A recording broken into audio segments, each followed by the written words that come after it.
ఈ గ్రహణం ఎందుకంత స్పెషల్? ఎందుకంటే ఇది 2026లో మొదటి పూర్తి చంద్రగ్రహణం మరియు తర్వాత మరో 3 సంవత్సరాలు ఇలాంటిది రాదు. మన పూర్వీకులు దీన్ని గ్రహణం పిలిచేవారు మరియు దీని గురించి అనేక కథలు, మిత్స్ ఉన్నాయి. కానీ ఈ రోజు మనం సైన్స్, జ్యోతిష్యం, చరిత్ర మరియు ఎన్నో అంశాలను కవర్ చేయబోతున్నాం. ఈ వీడియో చూసిన తర్వాత మీరు మీ స్నేహితులకు గురువు అయిపోతారు.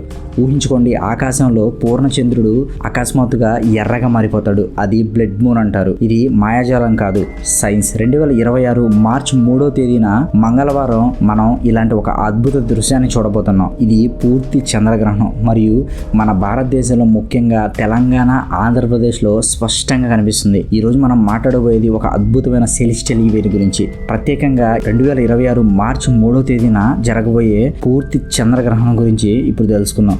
సో అసలు చంద్రగ్రహణం అంటే ఏందో చూద్దాం. సూర్యుడు, భూమి, చంద్రుడు ఒకే లైన్ లో వచ్చినప్పుడు భూమి యొక్క నీడ చంద్రుడిపై పడుతుంది. ఇది గ్రహణం. ఈసారి ఇది టోటల్ లూనర్ ఎక్లిప్స్, అంటే చంద్రుడు పూర్తిగా ఎర్రగా మారిపోతాడు.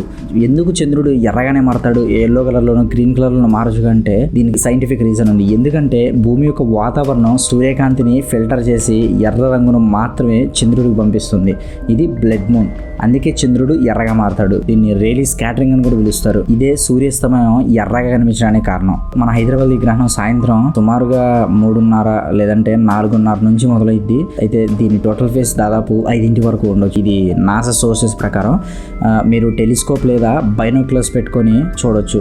కానీ నేకెడ్ అయితే చూస్తేనే చాలా అద్భుతంగా అనిపిస్తుంది. దానివల్ల ఎఫెక్ట్ ఏమి ఉండదు. ఇప్పుడు మనం అసలు ఈ చంద్రగ్రహణం గురించి చరిత్ర ఏముంటుందో ఒకసారి చూద్దాం. చంద్రగ్రహణాల చరిత్ర చాలా పాతది. పురాతన భారతీయ గ్రంథాలు అంటే మన మహాభారతం, రామాయణంలో కూడా చంద్రగ్రహాల గురించి ప్రస్తావనలు ఉన్నాయి. సైన్స్ ప్రకారం చూస్తే చంద్రగ్రహణం 3 రకాలు: పెనంబ్రల్, పార్షియల్, తర్వాత టోటల్. అయితే ఇప్పుడు వచ్చే చంద్రగ్రహణం టోటల్, అంటే పూర్తిగా చంద్రగ్రహణం వస్తుంది అనమాట. చంద్రగ్రహణం గురించి మన మైథాలజీ ఏం చెప్తుందో ఒకసారి చూద్దాం. హిందూ పురాణాల్లో చంద్రగ్రహణం రాహు, కేతు కథలతో ముడిపడి ఉంది. దేవతలందరూ కలిసి సముద్ర మథనం చేసినప్పుడు అమృతం వచ్చింది. ఇది మనందరికీ తెలుసు. అయితే అలా అమృతం వచ్చినప్పుడు మోహిని రూపంలో ఉన్న విష్ణుదేవుడు దేవతలకు మాత్రమే అమృతాన్ని ఇస్తాడు. కానీ అసురులలో అంటే రాక్షసుల్లో ఒకడైన రాహు అమృతం తాగాలని ఆశతో దేవతగా మారి, అంటే వాళ్ళలో ఒక దేవతగా మారి మోహిని ఇచ్చిన అమృతాన్ని తాగుతాడు. అలా తాగేటప్పుడు సూర్యచంద్రులు చూసి విష్ణుకు చెప్తారు. విష్ణు సుదర్శన చక్రంతో రాహు తల నరికేస్తాడు. ఇప్పటికే అమృతం తాగాడు కాబట్టి ఇక చనిపోడు. అమృతం తాగిన వాళ్ళు అమరులవుతారని మనందరికీ తెలుసు. అయితే రాహు కూడా అలానే తల నరికేసిన అమరుడవుతాడు. అయితే తల రాహు, శరీరం కేతుగా మారుతాయి. రాహు, కేతు సూర్యచంద్రుల మీద పగ పెంచుకొని గ్రహణ సమయంలో వాళ్ళని మింగేస్తారు అని నమ్మకం. అయితే చంద్రుడిని మింగడమే మనం చంద్రగ్రహణం అంటున్నాం. ఈ కథ మన సంస్కృతిలో ఎంతో ప్రాచుర్యం పొంది. ఇలాంటి కథలు మనకి గ్రహణాలను భయంకరంగా చూపించాయి. కానీ సైన్స్ ప్రకారం ఇదొక సహజ సంఘటన. జ్యోతిష్యంలో చంద్రగ్రహణం ప్రభావం చూస్తే చంద్రుడు మనసు, ఎమోషన్స్ ని నియంత్రిస్తాడు. గ్రహణ సమయంలో రాహుకేతు ప్రభావం వల్ల మానసిక అస్థిరత, ఆందోళన వస్తాయని జ్యోతిష్యం చెప్తుంది. ఈ గ్రహణం కుంభరాశిలో జరుగుతుంది కాబట్టి కుంభ, మకర, మీన రాశుల వారు జాగ్రత్తగా ఉండాలంట.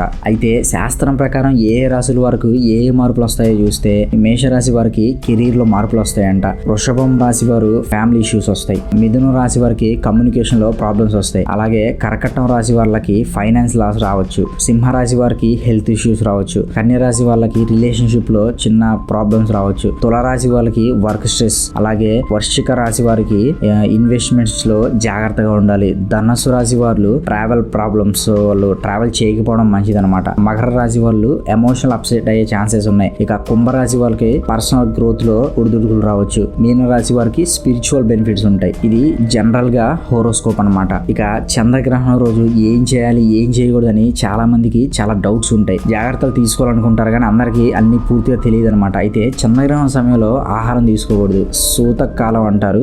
గ్రహణానికి 9 గంటల ముందు అనమాట. అయితే ఈ సూతకాలంలో ఏమీ ఆహారం తీసుకోకూడదని మన శాస్త్రాలు చెప్తున్నాయి. ఇంకో మెయిన్ మ్యాటర్ ఏంటంటే గర్భిణీలు బయటికి రాకూడదు. అంటే ప్రెగ్నెంట్ గా ఉండే ఉమెన్ అసలు చంద్రగ్రహణం రోజు బయటికి రాకూడదని మన పెద్దలు ఎప్పటి నుంచి చెప్తూ వచ్చారు. అసలు ఎందుకు అలా బయటికి రాకూడదు అంటే మన శాస్త్రాలు ఇంకా పెద్దలు చెప్పిన దాని ప్రకారం గర్భిణిగా ఉన్న స్త్రీలు ఆ చంద్రగ్రహణాన్ని చూడడం కానీ లేదంటే చంద్రగ్రహణం అప్పుడు బయటికి రావడం కానీ చేస్తే ఆ ప్రెగ్నెన్సీ మిస్క్యారేజ్ అవ్వచ్చు, అంటే పిల్లలకి ఏమన్నా పుట్టుక లోపాలు రావచ్చు, లేదంటే ఆ రేడియేషన్ వల్ల ఆ పుట్టే పిల్లలకి ఏదైనా హాని కలగొచ్చని మా పెద్దలు చంద్రగ్రహణం అప్పుడు ప్రెగ్నెంట్ గా ఉన్న లేడీస్ ని బయటికి రావద్దని చెప్పారు. సైంటిఫిక్ ఎవిడెన్సెస్ ఏం లేవు కానీ మన పెద్దల శాస్త్రాలు చెప్పారు కాబట్టి అది మనం నమ్మాలంతే, నమ్మితే మంచిది. సో ఇక ఇంకోటి ఏంటంటే కత్తులు సూదులు ఉపయోగించకూడదు, మెడిటేషన్ మంత్ర జపం చేయాలి. ఇదంతా గ్రహణానికి ముందు. అయితే గ్రహణం అయిన తర్వాత శుభ్రంగా స్నానం చేసి గంగా జలం చల్లాలి ఇల్లంతా. ఇక ఈ చంద్రగ్రహణానికి పరిహారాలు చూస్తే గ్రహణం తర్వాత దానం చేయాలంట. వెండి చంద్రబింబం లేదంటే బంగారు రాహు,